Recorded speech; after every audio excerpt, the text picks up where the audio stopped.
Lo que hemos estado viendo las últimas semanas, nos encontramos, el apóstol Pablo se encuentra más o menos en su tercer viaje misionero, entre el año 52 al 53, al 56, al 56 o 57, ¿no? Se encuentra en la ciudad, vimos que estuvo en la ciudad de Éfeso, y de todas las ciudades donde pasó el apóstol Pablo, la ciudad de Éfeso es la ciudad donde él se permaneció por más tiempo. Recordamos que permaneció por 3 años, ¿no? Y recordamos que el ministerio del apóstol Pablo ha sido impactante en la ciudad, porque recordamos que mientras Pablo ha estado en Éfeso sucedieron muchas cosas, ¿no? Recordamos que la ciudad de Éfeso es una ciudad grande en la región de Asia. Cuenta con 200.000 a 300.000 habitantes, ¿no? Y en esa ciudad se encuentra el templo que ha sido construido para la diosa Diana, ¿no? Y lo que reinaba, ¿no?, en la ciudad era la idolatría, y era el centro era un centro de hechicería, ¿no? Muchas personas practicaban hechicería. Más por medio del ministerio de Pablo, Dios usando al apóstol Pablo, vimos que muchas personas comenzaron a convertirse. Y la conversión de esas personas originó pérdidas en el negocio de otras personas, ¿eh? Recordamos que eran personas que se dedicaban en la fabricación de esos templecillos, ¿no? Templecillos de la diosa Diana, ¿no? Y una persona dirigió un alboroto en la ciudad de Éfeso. ¿Recuerdan el nombre? Dionisio. Demetrio. Estaba cerca, hermano. Polareno, un platero, ¿no? Demetrio. Recordamos que en todas las ciudades donde Pablo ha pasado, en la mayoría de los lugares, la oposición fue dirigida por judíos que rechazaban el Evangelio, por judíos que no creían en nuestro Señor Jesucristo. Mas en 2 ocasiones fueron dirigidos por personas que eran gentiles. Una de ellas fue Demetrio. El otro lugar fue por los amos de la muchacha que estaba endemoniada, ¿no?, que estaba poseída, ¿no? Y hay un mosquito. Y la ciudad de Éfeso llegó a convertirse, dentro de la ciudad de Éfeso, la iglesia que está en Éfeso llega a convertirse en la iglesia más importante del Nuevo Testamento, inclusive reemplazando a Jerusalén, la iglesia de Jerusalén, y luego la segunda iglesia que creció bastante fue la iglesia de Antioquía, ¿no?, de Antioquía de Siria, ¿no? De la ciudad de Éfeso, recordamos que la iglesia de la ciudad de Éfeso, de la iglesia de la ciudad de Éfeso, comenzó a esparcirse el Evangelio en toda la región de Asia, ¿no? Recordamos que nuestro Señor Jesucristo habló por medio de Juan en el mensaje a las 7 iglesias. Eran 7 iglesias en la región de Asia, ¿no? Y inclusive hay más ciudades en las cuales se formaron iglesias, ¿no?, en la región de Asia. Y todo se inició en Éfeso a través del ministerio del apóstol Pablo, ¿no? Pablo se encontraba por 3 años allí y se dispone a regresar a Jerusalén, movido por la compasión en su corazón por llevar ayuda ante la necesidad de sus hermanos de las iglesias de Jerusalén, ¿no?, que recordamos en la semana pasada, mencionamos que estaban en necesidad por el tiempo de escasez que había vivido en la región de Judea, y por las diferentes dificultades y problemas que habían, diferentes dificultades y persecuciones en las que vivían los cristianos en esa región, ¿eh? Y Pablo, recordamos que en vez de ir directamente a Jerusalén, regresa a la región de Acaya y de Macedonia, recolectando ofrendas para poder llevar a los hermanos en Jerusalén, ¿no? Lo vimos hace 2 semanas y la semana pasada, ¿no? La semana pasada vimos cómo es que Pablo mostraba el amor de Dios en 3 aspectos. Vimos en el capítulo 20, del versículo 1 al 2, como que Pablo mostraba el amor de Dios enseñando la palabra de Dios, ¿no? Luego hasta el versículo 3 vimos que Pablo mostraba el amor de Dios preocupándose por las necesidades de sus hermanos necesitados, ¿no? ¿Y de qué manera, no? Y luego vimos del versículo 7 hasta el versículo 16 cómo es que Pablo mostraba el amor de Dios sirviendo en su servicio a Dios. Y vimos cómo es que asimismo un día después iba a viajar, asimismo que él tenía que viajar, se quedó hasta altas horas. Vimos hasta medianoche, celebraron la cena del Señor, inclusive se amanecieron. El apóstol Pablo se amaneció, ¿para qué? Enseñando la palabra de Dios. Vemos el amor de Dios a través del apóstol Pablo. ¿Y de qué manera? Por lo general nosotros iríamos a pensar, mañana tenemos que viajar, entonces terminemos sentados, regresemos, ¿no? Y mencionamos que no es una norma, ¿no? No es una norma que tenemos que hacerlo hasta el madrugada porque hay tiempo para dormir. Más vemos también el amor de Dios en el apóstol Pablo, porque ya no iba a ver a esos hermanos, y su preocupación por afirmarlos en la fe, de enseñarles la palabra de Dios, ¿no? Y llegamos hasta el versículo 3, lo leímos del versículo 3 al 16, y lo vamos a leer de nuevo, ¿no? Recordamos, en este momento Pablo ya ha salido de Éfeso, ya ha llegado a la ciudad de Troas. En la ciudad de Troas es donde él está compartiendo la palabra de Dios, y sucedió algo, ¿no? En las horas en que él estaba compartiendo enseñando la palabra de Dios, un joven estaba sentado en la ventana, y ese joven cayó y murió, ¿no? Y Dios usa al apóstol Pablo y lo resucita, ¿no? Lo resucita. Mencionamos que Lucas, inspirado por el Espíritu Santo, marca un paralelo entre el ministerio del apóstol Pedro y del apóstol Pablo. En varias situaciones lo hemos mencionado, y mostrando una igualdad entre ellos, tanto entre el apóstol Pedro y el apóstol Pablo. Y mencionamos que el apóstol Pedro, en los primeros capítulos de Hechos, Lucas nos describe en varios detalles el ministerio del apóstol Pedro, y que su ministerio era dirigido a los judíos. Y luego, a partir del capítulo 14 en adelante, se centra en el ministerio del apóstol Pablo, que es dirigido a los gentiles, ¿no? Y así que llegamos al versículo 13, ¿no? Él está disponiéndose a salir de Troas en dirección a Mileto, ¿no? Les traje el mapa y el nombre de las ciudades. Hay algunos que tenemos la Biblia de estudio de MacArthur, hay un mapa en la parte de atrás, ¿no? Porque en el mapa que estábamos usando, las ciudades que mencionan en estos versículos no aparecen en el mapa, ¿no? Estudiando en el mapa es mucho más fácil de entender, ¿no? Y la palabra de Dios nos dice en el versículo 13, capítulo 20, nosotros recordamos que Lucas se incluye porque Lucas está junto con el apóstol Pablo y todas las personas que mencionan en el versículo 4 que están acompañando al apóstol Pablo, y mencionamos que Lucas y probablemente Tito también se encontraba con ellos, ¿no? Ellos van a viajar de Troas sentido hasta Jerusalén, y en estos versículos nos describen los lugares donde ellos paran, ¿no? Nosotros, incluyéndose Lucas, ¿no?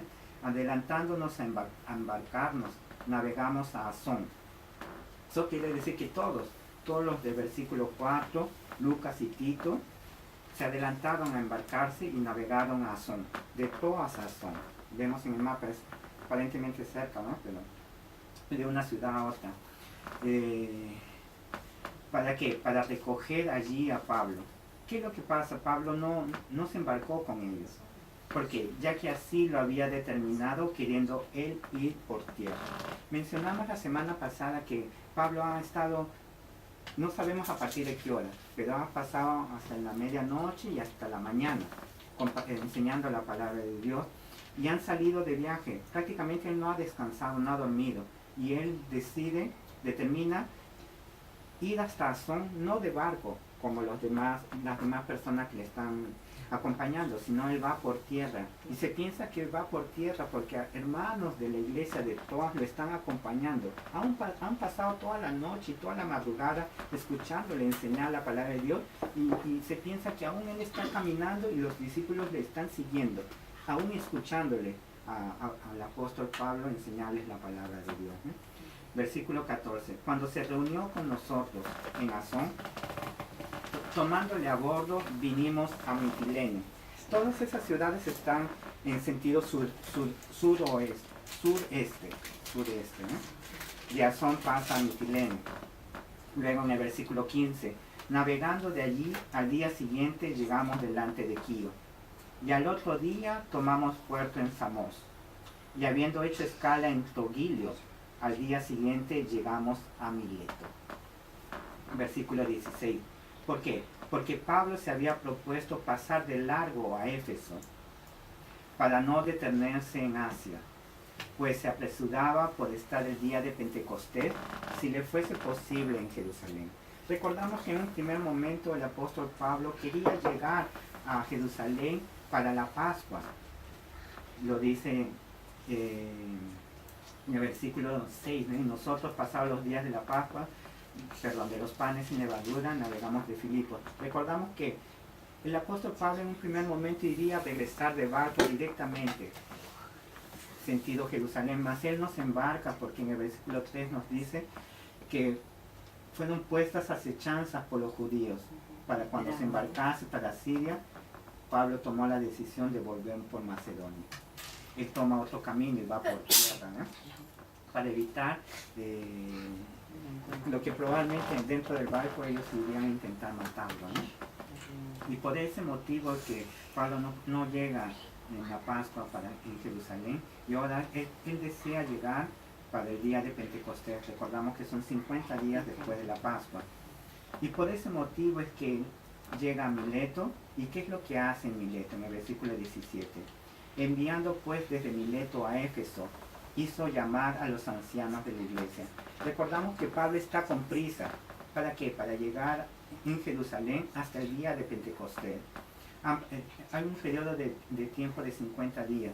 Mas asimismo, a pesar de la prisa que él tiene, él no deja de hacer algo importante. ¿Y qué es lo importante? Conversar con los ancianos de la iglesia de Éfeso, ¿no? Él no va hasta Éfeso. Él se encuentra en Mileto con los demás hermanos que le van a acompañar para llegar hasta Jerusalén. La palabra de Dios nos dice que enviando, él envió a alguna persona o algunas personas para que vayan de Mileto a Éfeso, para llamar a los ancianos de la iglesia de Éfeso. No sabemos cuántos ancianos eran, si eran 2 o más, ¿no? Mínimo eran 2 para que sean ancianos en plural, ¿no? En todos estos versículos que vamos a ver en esta semana, Pablo, es el discurso de Pablo. Es un discurso de despedida del apóstol Pablo a los ancianos de la iglesia de Éfeso. Hay varias despedidas en las escrituras. Por ejemplo, recordamos Jacobo se despide de sus hijos en Génesis los bendice y habla a cada uno de ellos. Por ejemplo, Josué, en el final del libro de Josué también se despide del pueblo de Israel. Recordamos, por ejemplo, nuestro Señor Jesucristo se despide de sus discípulos también cuando está en el sermón del aposento alto, donde instituye la cena del Señor, ¿no? En donde es celebrada la última Pascua, ¿no? Nuestro Señor Jesucristo se despidió de ellos. ¿De qué manera? Enseñándoles. Y vamos a ver en estos versículos en adelante que Pablo también se despide. Es una despedida que hace el apóstol Pablo y es dirigido a los ancianos de la iglesia de Éfeso. ¿Quiénes son los ancianos de la iglesia, no? La palabra ancianos en el original es la palabra presbúteros. De donde proviene la palabra presbíteros. La palabra anciano describe no la edad cronológica de las personas, sino la madurez espiritual. que vendría a ser de los pastores. Tanto los ancianos son los pastores y son los obispos. Los obispos que describen a quien recordamos que Pablo va a hablar con los ancianos de la iglesia de Éfeso. Y más adelante en el versículo 28 dice: por tanto mirad por vosotros y por todo el rebaño en que el Espíritu Santo os ha puesto por obispos. A los mismos ancianos les llama de obispos. Y luego dice: para apacentar la iglesia del Señor. Apacentar es pastorear. Eso quiere decir que tanto los ancianos, a quien Pablo los llama de obispos, los ancianos son obispos, y los que apacientan la iglesia, que son los pastores, los que pastorean la iglesia, son también ancianos, obispos y pastores. Son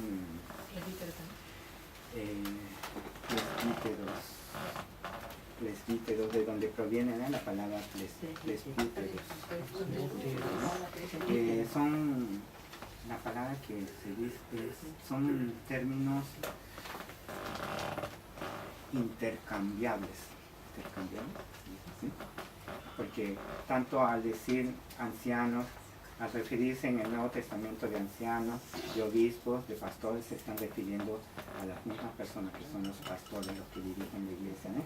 En diferentes formas de ver, en el sentido de que ancianos es por la madurez espiritual de los pastores. Los obispos son los que supervisan la obra del Señor, y los pastores son los que enseñan, la palabra de Dios en la iglesia, ¿no? Y en el caso de las mujeres, podría haber. Usted nos explica mejor. Usted sabe. ¿Cómo te está me hace una pregunta más fácil que usted lo responda. La pregunta es que en caso, por ejemplo, hay claro, un momento en que anciano, ¿no? Anciana, ¿no? La palabra anciano es presbítero, más no recuerdo cuál es la palabra anciana que está en una de las cartas que Pablo escribe a Timoteo. ¿Timoteo o es a Tito? Timoteo, ¿no? ¿Es a Timoteo? Sí, ¿no? ¿Cuál es la palabra en griego? No, pero ¿qué diferencia habría entre anciano y anciano? Porque estás hablando de ancianos, pero actualmente la iglesia usa la palabra de ancianas también. La palabra anciana allí cuando Pablo le escribe no tiene ese significado de que estamos viendo ahora, ¿no? Que son las personas que Dios ha colocado para dirigir la iglesia, ¿no? Tanto en la enseñanza, en la supervisión, y que una de las características es que son maduros en la fe, ¿no? Las ancianas son en orden cronológico, ¿no lo son? ¿No es por orden cronológico? Sí. Los ancianos aquí no es por orden cronológico, sino por la madurez en la fe, ¿no? No es la madurez física, sino la madurez espiritual, ¿no? Es así, ¿no? Anciano y obispo vienen a ser el mismo nivel de son términos intercambiables, quiere decir que tanto cuando vemos en el Nuevo Testamento que habla de anciano o de obispo y de pastor, están refiriéndose a las mismas personas. Por ejemplo, hoy en día ha sucedido, por ejemplo, que hay lugares que ancianos, presbíteros, ¿no? que hemos visto en nuestra propia vida, que como que el presbítero está por bajo del pastor, y que el pastor está por bajo del obispo, ¿no? Hay lugares ¿qué es lo que nos estamos aprendiendo en la palabra de Dios? Que tanto el obispo, el anciano y el pastor son más personas, ¿no? Son las mismas. Porque el anciano no es un título, ¿no? Sino es nos muestra referencia de todos los que dirijan una iglesia, de todos, sean pastores, o sea, sobre todo el anciano que está sobre No. Ancianos son... En la palabra de Dios, por ejemplo, la palabra ancianos está en plural. El único lugar donde está escrito anciano en singular es en una de las cartas del apóstol Juan, y describiendo a un anciano que no está, que no recuerdo su nombre. Es un... Bueno, pero es tan solamente un lugar donde menciona anciano en singular. En todos los otros lugares, no, vamos a ver, vemos que está en plural. Eso nos describe una pluralidad en la dirección de la iglesia, ¿no? En las iglesias que vemos en el Nuevo Testamento, ¿no?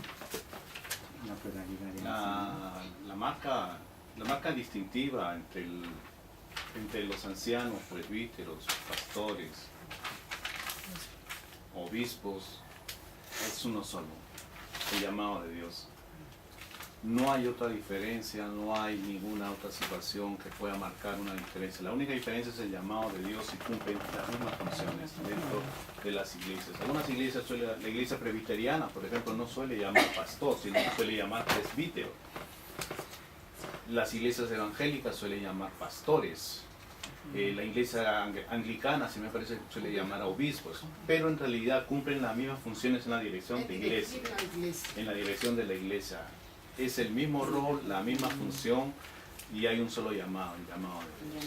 Nada más. Cuando hablaba con el hermano Akira para que nos muestre la diferencia con las ancianas, es que existe en este tiempo un llamado, o sea, una forma de explicar que las hermanas con mayor tiempo dentro de la congregación son llamadas ancianas. Pero como ha dicho el pastor, el hermano, es por fe, por fe, pastor Akira. Presbítero. Lo que marca realmente, sea lo que hace se me fue la idea, de las ancianas en este tiempo, es de que es por el tiempo dentro de una iglesia, y eso nunca en la palabra de Dios está mostrado la autoridad. La autoridad no está dada por el tiempo de permanencia dentro de una iglesia. La autoridad está dada por la forma de vida, por lo que exterioriza, por la forma como el fruto del Espíritu Santo se manifiesta en él, que le da la autoridad delante de la congregación, delante de los hermanos. Entonces, para que una hermana sea mayor en la fe o anciana, tiene que dar fruto del Espíritu Santo. En el conocimiento del Espíritu Santo.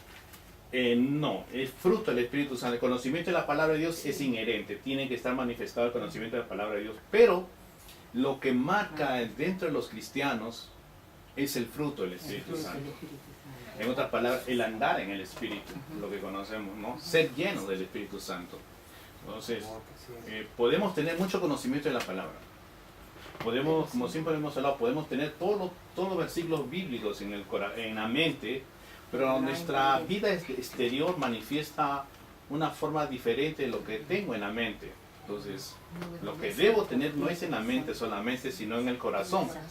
Porque de aquí va a salir realmente lo que es la fe, el amor, el gozo, la templanza, la bondad, la paz, la benignidad, que es el fruto del Espíritu Santo. Ahora, una anciana dentro de la iglesia puede ser una de menor edad, dependiendo de su situación delante de Dios. Por eso hasta el apóstol Pablo le dice a Timoteo: nadie tenga en cuenta tu juventud, porque él se iba a Éfeso, él iba a pastorear, y ahí había ancianos, justamente estos ancianos. Entonces, posteriormente lo que él dice: nadie tenga en cuenta tu juventud. No es mi juventud lo que realza, remarca, sino lo que Dios ha hecho en mi vida, lo que Dios está transformando en mi vida. Y eso, hermanos, es importante, porque actualmente la iglesia, cuando hablo de la iglesia, en la iglesia general, tiende por tomar ancianas a personas, a hermanas que tienen de mayor edad. Es cierto que la Biblia dice: las ancianas enseñen a las más jóvenes, pero cuando dice enseñen a las más jóvenes, está hablando en caso de las viudas, en la situación. Pero Una anciana, para que pueda, dentro de la iglesia, para que pueda dirigir, tiene que tener conocimiento de la palabra, una vida exterior, pero no reconocida como anciana, tampoco como presbítero y pastor, no, sino como mayor en la fe o como puede ejecutar un puesto de lideranza. En el caso de los hombres también, pueden ser levantados pastores, pueden hacer una congregación, una denominación puede levantar un presbítero, un pastor, un obispo, pero hay un hermano pequeño que está en la última fila, que da mucha mayor evidencia de su vida, de su relación con Cristo. Y ese es ahí donde se dan cuenta de que en vez de ir al pastor, comienzan a buscar al hermano. ¿Por qué? Porque hay algo que se está dando, ¿no? El llamado de Dios está manifestado en el entorno en cual se manifiesta. Entonces, si el hermano Ernesto, por ejemplo, comienza a ser usado por el Señor grandemente, es evidencia de que Dios tiene un propósito para su vida. El propósito de su vida va a ser que le sirva en el área que Dios disponga. Porque cuando hemos estudiado el libro de Efesios, recordamos qué es lo que Dios da a la iglesia.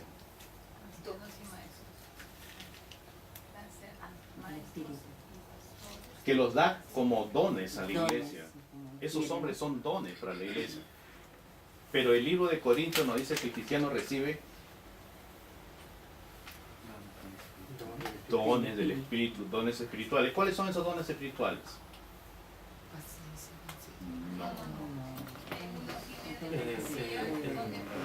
Sanidad,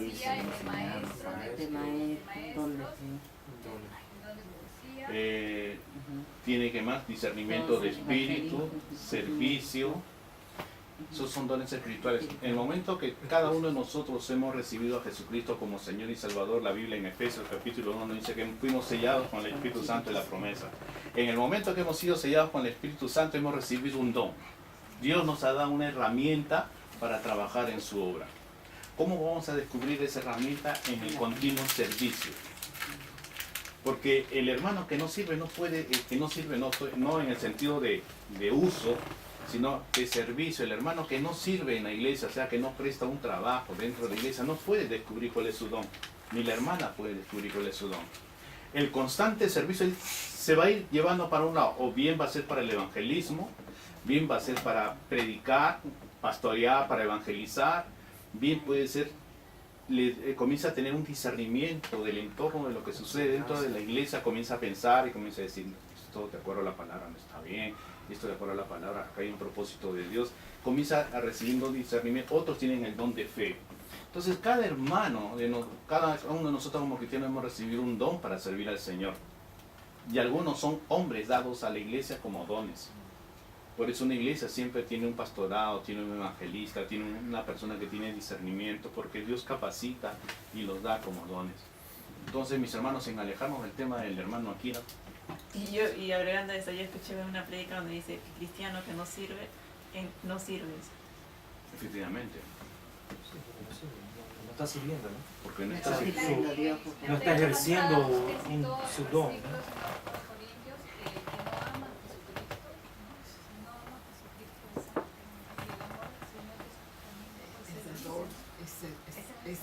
No, hermanos, perdón, el amor no es un servicio.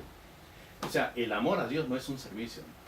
El amor a Dios es inherente, porque yo cuando creo en Jesucristo me doy cuenta de lo que Él hace en mi vida, lo que ha hecho en mi vida, entonces mi amor se muestra hacia Dios, realmente por su obra, por su gracia y misericordia. Ese amor manifestado, dado para mi vida, me hace ver que cualquier sacrificio, cualquier situación que pueda dejar de plasmar en mi vida de mundo, no tiene ningún valor por lo que hizo Cristo por mí en la cruz. Ese es el amor del cristiano. Ahora, el amor entre hermanos es diferente.